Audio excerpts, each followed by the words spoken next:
दोस्तों आपका बहुत बहुत स्वागत है मेरे स्टॉक डॉक्टर चैनल पर। तो आज हम लोग जो है टाटा पावर के बारे में डिस्कस करने वाले हैं। तो सबसे पहले तो ये बात कर लेते हैं कि आज मार्केट में हुआ क्या। भाई आज जो है सेशन के दौरान मतलब ट्रेडिंग के दौरान टाटा पावर जो है करीब 9% की बढ़त पे दौड़ लगा गया। तो भला इसके पीछे रीज़न क्या था। पहले तो मैं आपको ये बताऊंगा कि आज कौन सी ऐसी न्यूज़ आई थी टाटा की जिससे मार्केट में इतना उछाल आया और क्या ये उछाल कंटिन्यू रहेगा नहीं रहेगा, इसके बारे में अपन डिस्कस करने वाले हैं। तो ये वीडियो आगे जाके बहुत ही मज़ेदार होने वाला है, मेरे साथ में इस वीडियो के अंत तक बने रहें। तो भाई आज जो है टाटा पावर ने जो है वो करीब 5% नहीं, 10% नहीं, पूरे 24% की हाइक करी है अपने टैरिफ में। मतलब इन्होंने अपने टैरिफ को 24% से बढ़ाया है।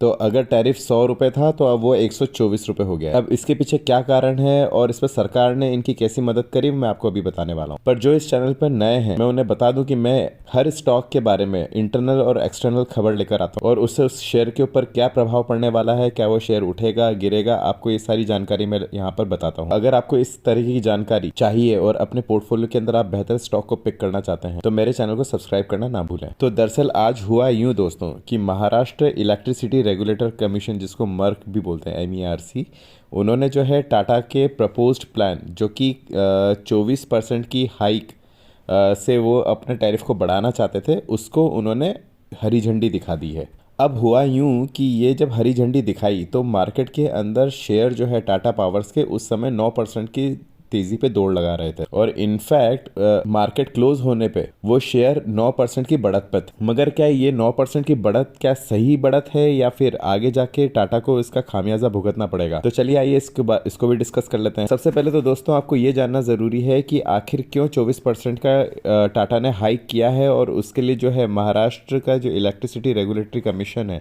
उसने हरी झंडी क्यों दिखाई। दरअसल एक प्रवक्ता जो महाराष्ट्र इलेक्ट्रिसिटी कमीशन के हैं उनके मुताबिक उन्होंने ये कहा है कि जो इनको टैरिफ हाइक करी है वो इस वजह से करी है क्योंकि ये पहले अंडर हाइक चल रहे थे। मतलब मार्केट में जो दूसरे प्लेयर चार्ज कर रहे थे उससे करीब बहुत ही कम टाटा पावर जो है अपने क्लाइंट्स को चार्ज कर रहा था, जिसकी वजह से टाटा पावर्स के ऊपर करीब 927 करोड़ का एरियर्स जो है वो बाकी हो गया था। मतलब रिकवरी नहीं हो पा रही और इसी के चलते हुए इन्होंने टाटा पावर्स ने जो है अपने टैरिफ हाइक को जो है ये महाराष्ट्र इलेक्ट्रिसिटी रेगुलेटरी कमीशन के सामने रखा और जिसको एक्नॉलेज ये करते हुए उन्होंने ये कहा महाराष्ट्र इलेक्ट्रिसिटी बोर्ड ने कि भाई अगर इनका लास्ट ईयर ही अगर टैरिफ पे स्टे नहीं लगा होता, दरअसल स्टे लगा था इनके टैरिफ पे, तो अभी जो है ये इतना 24% की हाइक उन्हें नहीं करनी पड़ती बल्कि वो शायद 13 या 12% की हाइक होती। अब दोस्तों जो टाटा पावर्स के शेयर रख के बैठे हैं उनके लिए तो ये खुशखबरी वाली बात है कि भाई अब कम से कम टाटा पावर्स जो है वो अपने लॉसेस को कम कर सकता है। मगर क्या सच में? क्योंकि अब ये टैरिफ एकदम से इतना हाइक करने पे आप जैसे कि कंज्यूमर्स की आदत जानते हैं कि भाई अगर 1 रुपये भी बढ़ाया जाता है तो वो उनके जो क्लोजेस्ट कॉम्पिटिटर होते हैं उस पर स्विच करते हुए आजकल देर नहीं लगती क्योंकि आजकल स्विच करना बहुत ही ज़्यादा आसान हो चुका है। अब हालांकि टाटा ये बोल रहा है कि भाई जो 0 से 100 यूनिट की जो कैटेगरी, मतलब इसमें इन्होंने 3 कैटेगरी रखी है। एक तो हो गया अपना 0 से 100 यूनिट की कैटेगरी, एक हो गया 100 से 300 यूनिट की कैटेगरी और एक हो गया अपना 300 के ऊपर वाली यूनिट की कैटेगरी।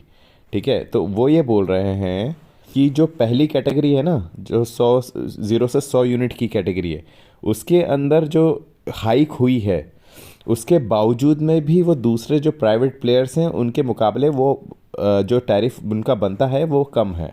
ठीक है, और जो फिर उसके आगे की जो कैटेगरी है यानी 300 की कैटेगरी वाले जो कस्टमर्स हैं उनके लिए टैरिफ बल्कि स्लाइड्स जो है वो जरा ही थोड़ा ऊपर है। तो जैसा कि मैं आपको बता रहा था कि लोगों को आजकल 1 रुपये भी अगर आप बढ़ाते हो तो उसको जस्टिफाई करने के लिए आपको उनको 10 तरह के ऑफर दिखाने पड़ते हैं, नहीं तो उनको दूसरे प्राइवेट प्लेयर्स में स्विच करते देर नहीं लगती। तो अब इससे क्या जो टाटा पावर्स के जो नियरेस्ट कॉम्पिटिटर हैं क्या उनको फ़ायदा होगा? तो नियरेस्ट कॉम्पिटिटर्स कौन है?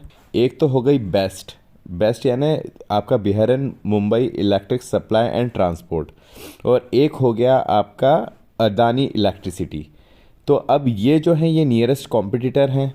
तो क्या 1 अप्रैल से जो इनको उन्होंने हाइक करी है जो कि ये अप्लाई हो जाएगी हाइक, अब उससे क्या इनके शेयर्स नीचे जाएंगे या ऊपर जाएंगे? तो दोस्तों अगर इनके कंज्यूमर्स ने जो है इस हाइक को पॉजिटिवली लिया कि हाँ यार चलो ठीक है, मार्केट में आप पहले ही बहुत अंडर चार्ज कर रहे थे और आपका हक बनता है कि भैया आप हमको अब दूसरे प्लेयर्स के जितना आप चार्ज कर सकते हो, और उनके लिए स्विच करना जो है दूसरे प्लेयर्स के लिए मुश्किल हो जाए, तब तो भाई ये न्यूज़ जो है उनके कंज्यूमर्स में ज़्यादा फर्क नहीं पड़ेगा, और उनके जो 7.5 लाख के जो कस्टमर्स हैं वो इनके साथ में मतलब ज़्यादा कम नहीं होना चाहिए, मेरे हिसाब से 6 लाख हो जाए। लेकिन अगर मान लो उन्होंने इस न्यूज़ को गलत तरीके से ले लिया तो टाटा के शेयर्स जो आपको ऊपर दिख रहे हैं वो नीचे भी जा सकते हैं। ये मार्केट कंडीशन पे डिपेंड करेगा। तो दोस्तों जैसे कि आप जानते हैं मैं आपको यहाँ पर कोई चीज़ रिकमेंड नहीं कर रहा हूँ, मैं आपको बता रहा हूँ कि किस सूरत के अंदर जो है ये टाटा पावर्स के शेयर ऊपर या नीचे रह सकते हैं, और ये आने वाले वक्त में हमको निगाह रखनी पड़ेगी कि भाई कंज्यूमर का आउटलुक क्या रहेगा, कि क्या ये जो टैरिफ हाइक हुआ है उसको पॉजिटिवली लेंगे या नेगेटिवली रहेंगे। पर हाँ इतना तय है कि 1 अप्रैल के बाद में इस शेयर में हलचल जरूर होगी। दोस्तों अगर आपको मेरा एनालिसिस पसंद आया हो तो मेरे चैनल को सब्सक्राइब करना ना भूलें, और टाटा पावर के साथ में आगे क्या होने वाला है उसके लिए आप बेल नोटिफिकेशन दबाना मत भूलें, क्योंकि मैं एक एक न्यूज को ट्रैक करके आपके सामने पेश करूंगा। मेरे साथ में इस वीडियो के अंत तक बने रहने के लिए बहुत बहुत धन्यवाद।